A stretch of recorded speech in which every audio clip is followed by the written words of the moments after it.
Welcome back to the Compressor Guru. Folks, this is the third in the installment of the economics of this business. And I can honestly say I've never bought a machine off of Facebook for compressors. I bought a seat off a motorcycle one time, and I bought a few other little things. I've sold a few things, gear wrench toolkits. We were successful selling some of those there, but the it takes a lot of experience to really know what to buy and what not to buy. What not to buy is really the bigger question here. And I'm going to do the what not to buy first, and then I'm going to show you what I found that were some decent deals.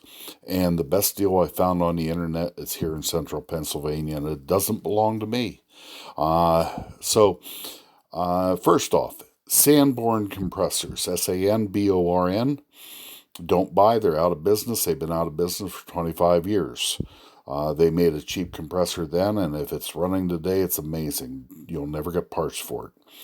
Campbell Housefield, the older compressors, you can't get parts for.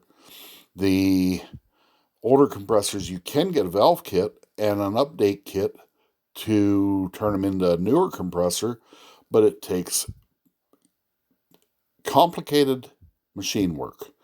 I did one of these for a customer one time. He got the parts and we did it, and it is not worth it. So the short answer is simply stay away from Campbell Housefield. The Worthington, your old Worthingtons, stay away from. DeValbus, new or old, stay away from. Cobalt, it's Lowe's compressor brand. They're okay when they're new, but if they're a couple, 3, 4 years old, stay away from them. They're just waiting to expire. Here's another thing to stay away from aside from brands. Three-phase. Now, three-phase, you may say, oh, it's simple, you just change the motor. Well, then you have to change the motor starter.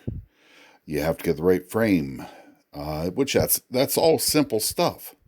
But guys will buy a $400 5 horsepower compressor. Oh, it's three-phase. They'll have $500 more in a motor.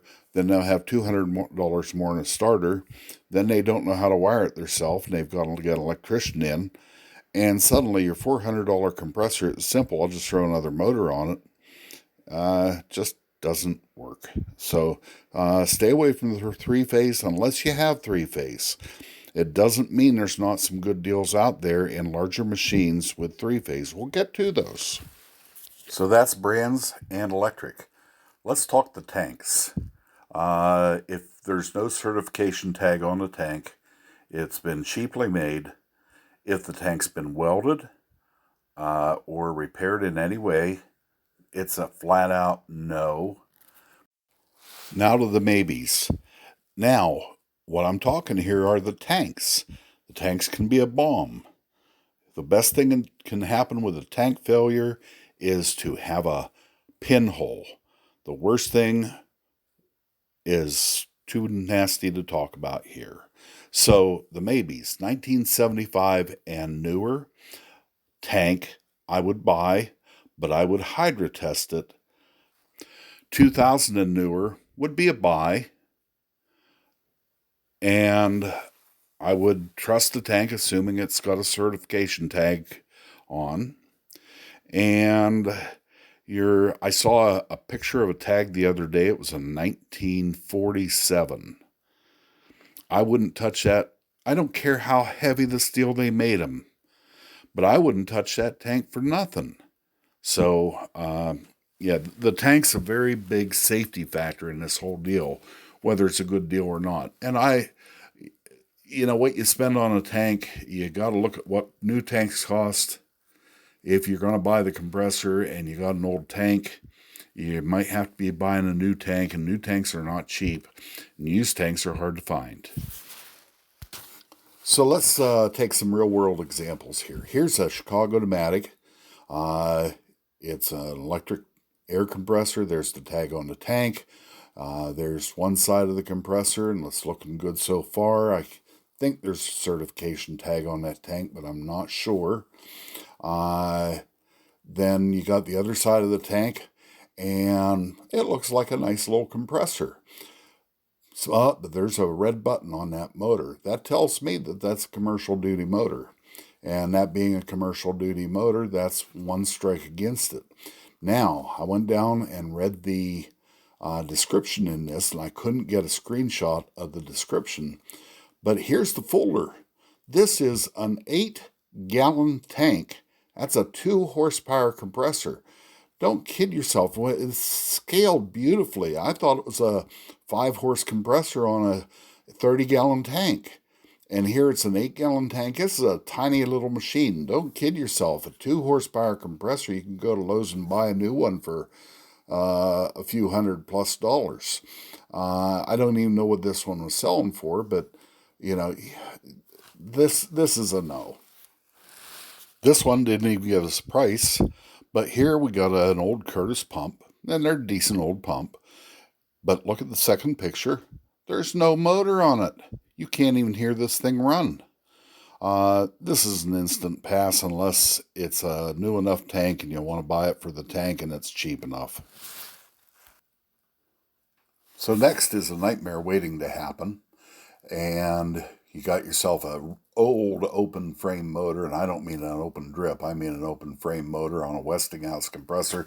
That's another one to stay away from, is the Westinghouses. Here's a picture of the tank, and it's riveted, and it doesn't have the outward bulge, it has an inward bulge. There's the other end of the tank, and it's the other end's riveted, and this is the mess they had put together for it. And just an overall view of it. I'm not sure if that's not an old water heater tank or something they rigged up. And they only wanted $700. Now we're off to an Ingersoll Rand. It's a 2475, 7.5 horse motor on an 80-gallon upright tank. And only because I know that the yellow tanks are the newer tanks. The 80s and 90s, they were painting them gray, that I know this is a newer tank, and they wanted $1,500 for this. Even though I don't like the 7.5 motors in single phase, this is a possible buy. They wanted $1,500. Have you ever heard the adage, buy the worst house in the best neighborhood? Essentially, that's what we're getting to here on Facebook Marketplace. Guys, there's so much to this. I'm going to show you 3 more compressors, and then we're going to give you some rules. So, starting here, we have a Saylor Beall 705, and that's a decent neighborhood. I don't know what shape this compressor's in. I like when I look at pictures on the internet that they have better photography instead of taking a picture of a vertical machine horizontally. But it's a Saylor Beall. We're a dealer for them. I sell very, very few of them. There's not much demand here for them. But once again, they're taking sideways shot of the top. I don't remember what they wanted for this, but this is a possible. Now, we're moving on. First thing here is it's a 1974 tank, and we know that's in the neighborhood where I'm going to tell you to get it hydro tested. The guy wanted between $500 and $800 for this. This is a 240 change of record 6 Quincy compressor. Now, this is a very good compressor, but this is a single stage compressor. The 325s are 2-stage. A lot of you guys won't be happy only having 120 pound of pressure. It's got a 3-phase motor on it. Now, this wouldn't be a buy to me, but I wanted to let you know this is in a good neighborhood when you talk your Quincy's. So, here's your neighborhood, and it's not your neighborhood. This is really for your industrial customers. But we have a 3-phase 370 Quincy compressor. It's only a few years old. I don't have this machine. It's not too far from here. The guy's got a couple machines for sale. I got to go talk to him. But this is the Cadillac of compressors. This is the Rolls Royce of the industry. This guy only wanted $3,800 for this compressor. Now, it's being run by a 10 horse 3-phase compressor. It's all factory setup. And that pump, if you buy that pump's twice what he's asking for the whole machine. Uh, so, yeah, let's get to the rules of what you should be doing when you're playing on Facebook and you're looking for a compressor, because there's a lot of junk out there. First off, stay away from the brands I mentioned: your Westinghouse, your Sanborn, your Campbell Housefield, most of your Cobalts, unless it's brand new and he bought a bigger one because it didn't make enough air, something like that. But whenever you go looking for a compressor on Facebook, uh, first thing I do is make sure that there's still parts available. Get on the internet. We all have Google on our phone. When you're looking at a machine, go 370 Quincy. Is there anything available for that? Everything's available for that, aftermarket and OEM.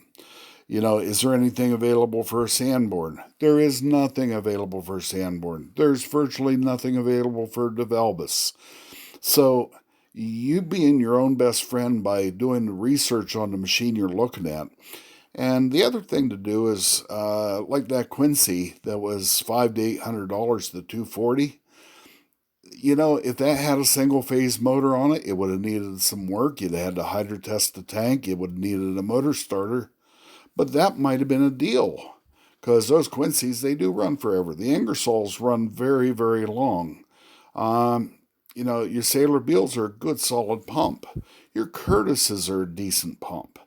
But the most important thing you can do is stay away from the three-phase if you only got a small shop, and stay away from the brands we've mentioned.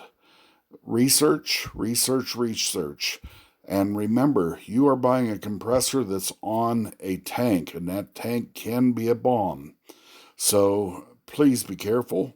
Watch your money. Watch crooks out there. I don't know if this video was any help to you or not. If you liked it, hit the like button. If you didn't like it, hit the dislike button. And leave me a comment if you've had any dealings on Facebook and how you made out. God bless you. This is the Compressor Guru, and we'll see you in 2 weeks.